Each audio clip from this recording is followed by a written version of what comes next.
अचानक से भारत ने अफगानिस्तान में एंट्री ले ली। अफगानिस्तान के मुत्ताकी को निमंत्रण दे दिया। तुरंत मीटिंग हुई और तुरंत फैसला हो गया कि दूतावास को पूर्ण रूपेण भारत खोलेगा। असल में क्या चल रहा है? असल में सेंट्रल एशिया में एक बड़ा गेम चल रहा है। द ग्रेट गेम एक बार फिर से शुरू हो चुका है और इस बार डोनाल्ड ट्रंप ने न्योता दिया है, खास तौर पर सेंट्रल एशिया को। 6 नवंबर आज से 2 दिन बाद क्या होने वाला है और सेंट्रल एशिया में किस चीज की दौड़ लगी है। इसी बीच भारत को चाइना के एक दुश्मन ने बड़ा ऑफर दे दिया है। जानेंगे जियोपॉलिटिक्स में क्या कुछ चल रहा है। हमेशा की तरह जानने को मिलेगा बहुत कुछ। आइए जानते हैं इन खबरों को विस्तार से। ये जो देश देख रहे हैं ना, सेंट्रल एशिया, इस देश में एक है जो रूस के साथ ना थोड़ा सा अलग रास्ता पकड़े हुए है और रूस को इसके ऊपर भरोसा नहीं होता है। रूस की मीडिया भी बार बार इस बात को कहती है कि ये देश हमारे लिए मुश्किल खड़ी कर सकता है। स्क्रीन पर एक ट्वीट देखिए, धीरे धीरे क्या चल रहा है। यहाँ जिस देश को आप 2 लोगों के साथ खड़े देख रहे हैं, ये कौन है? इनमें से एक चेहरा आपको पहचाना हुआ होगा, गौर जो कि भारत और सेंट्रल एशिया का संयुक्त कमांड संभालने वाले हैं। कहाँ पर ये पहुंचे थे? ये पहुंचे थे उज्बेकिस्तान और उज्बेकिस्तान की इन्होंने ट्रिप करी, यहाँ मुलाकात करी, बातचीत करी और इसके बाद इनको न्योता भी दिया कि आओ जी हम बैठकर बातचीत करते हैं। ताशकंद, समरकंद, इन जगहों पर ये 2 दिन के लिए पहुंचे हुए थे। अक्टूबर 29 की ये ट्वीट है। इनका यहाँ पहुँचना एक बड़ा संकेत दे रहा है। दरअसल सोवियत संघ जब टूटा था ना, तो टूटकर छोटे छोटे देश बन गए थे और इसमें Kazakhstan, Kyrgyzstan, Tajikistan, Turkmenistan, Uzbekistan आजाद हुआ। जैसे आजाद हुआ, अमेरिका ने तुरंत इन पर मोहर लगा दिया और इनको मान्यता दे दी। न सिर्फ मान्यता दे दी, इन्होंने आर्थिक मदद भी शुरू कर दी। लेकिन फोकस क्या था? फोकस था चूंकि सोवियत संघ के जमाने में इन राज्यों जो उसके साथ जुड़े हुए थे, इनके पास भी परमाणु हथियार, उन परमाणु हथियारों को इन्होंने हटाया और हटाकर सेंट्रल एशिया को अमेरिकी रडार पर ये लाना चाहते थे। लेकिन सोवियत संघ टूट तो जरूर गया था, लेकिन रूस का प्रभाव अभी भी था। तो अमेरिका पूरी तरीके से इन देशों को अपने कंट्रोल में नहीं ला पाया। लेकिन अमेरिका ने इसका इस्तेमाल किया। कब किया? अमेरिका ने जब अफगानिस्तान पर हमला किया था, तब लॉजिस्टिक हब बनाया इन्होंने कजाकिस्तान में, उज्बेकिस्तान में।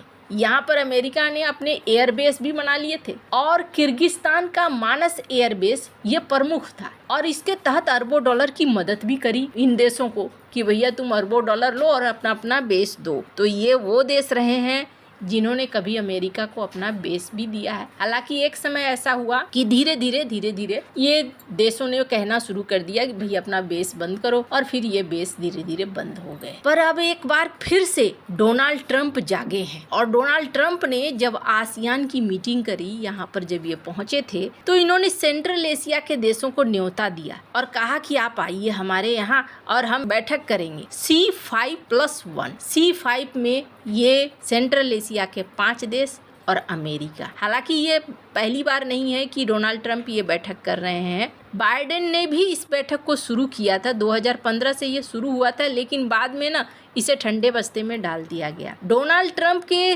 पिछले कार्यकाल और इस कार्यकाल में पहली बार है जब ये मुलाकात होगी। सेंट्रल एशिया की तरफ अमेरिका क्यों दौड़ रहा है? आखिर सेंट्रल एशिया में अब उसे क्या चाहिए? क्या उसे रूस को काउंटर करना है? अभी ना एक तीर से 2 निशाने लगा रहा है अमेरिका। सेंट्रल एशिया में पहला निशाना है, इस जगह पे खड़ा होकर अमेरिका चाइना को भी हैंडल करने की कोशिश करेगा और रूस को भी हैंडल करने की कोशिश करेगा। पहले बगराम एयरबेस की इन्होंने डिमांड करी, लेकिन बगराम एयरबेस मिलना इनको आसान नहीं दिख रहा है। इसके अलावा इसी बीच ये भी खबर आई कि आयनी एयरबेस इसे भारत ने छोड़ दिया और कारण क्या था? कारण ये था कि रिन्यू नहीं किया गया लीज को और कहा गया कि तजिकिस्तान के ऊपर प्रेशर था चाइना का और कहीं न कहीं रूस का भी कि आप इसे रिन्यू ना करो, और रिन्यू नहीं हुआ। अभी कहा जा रहा है कि आयनी एयरबेस पर कथित तौर पर थोड़ा बहुत रूसी कंट्रोल है, हालांकि इसकी कोई आधिकारिक सूचना नहीं है। लेकिन यहाँ पर अगर रूसी कंट्रोल है तो इसका मतलब है रूस इस चीज को समझ चुका है कि अमेरिका यहाँ एंट्री लेना चाहता है, सेंट्रल एशिया में अपनी पकड़ को वो बनाए रखना चाहता है। इससे पहले 6 नवंबर को होने वाली है ट्रंप के साथ मीटिंग। अक्टूबर में रूस ने भी मीटिंग करी है सेंट्रल एशिया के देशों के साथ। और आपको बता दूं 6 जून को इसी साल भारतीय विदेश मंत्री जयशंकर ने भी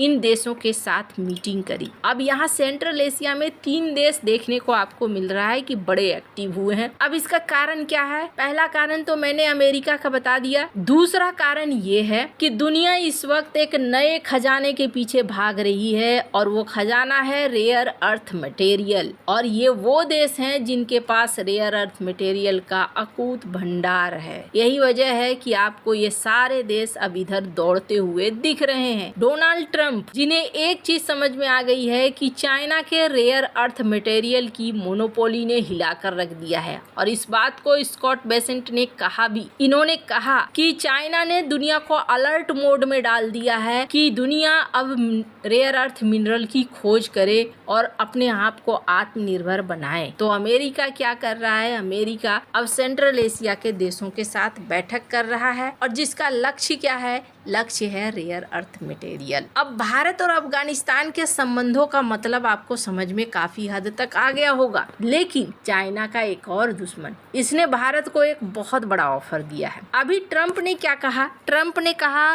कि ताइवान पर अगर चाइना हमला करने की हिम्मत करेगा ना, तो फिर उसे पता है भुगतना पड़ेगा। लेकिन यहाँ पर रिपोर्ट क्या कह रही है कि ताइवान को और भी ज्यादा घेरना शुरू कर दिया है चाइना ने, और चाइना अब लगातार घेर रहा है। ये खुद ताइवान के आधिकारिक वेबसाइट से कहा जा रहा है। अब ये ताइवान क्या कर रहा है?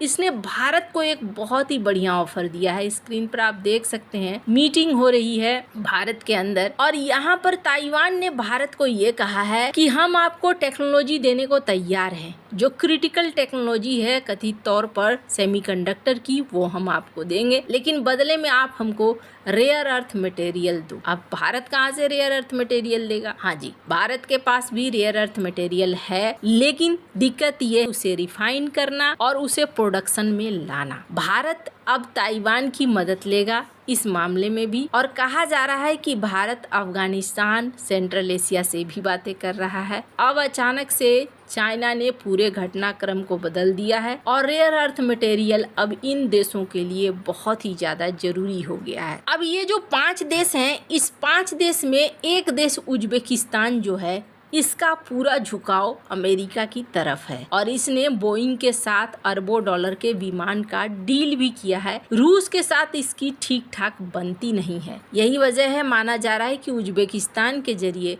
अमेरिका यहाँ एंट्री लेगा। बाकी सेंट्रल एशिया के बाकी देशों के साथ अमेरिका के संबंध बहुत अच्छे नहीं है, इसलिए अमेरिका को पैर जमाने में यहाँ वक्त लगेगा, लेकिन भारत और रूस को यहाँ वक्त नहीं लगेगा। ये रेस आगे चलकर बड़ी इंटरेस्टिंग होने वाली है। आपको क्या लगता है? इन सब मामले में आपकी क्या राय है? कमेंट कर जरूर बताएं। जल्द मिलते हैं अगली वीडियो में नई खबर के साथ।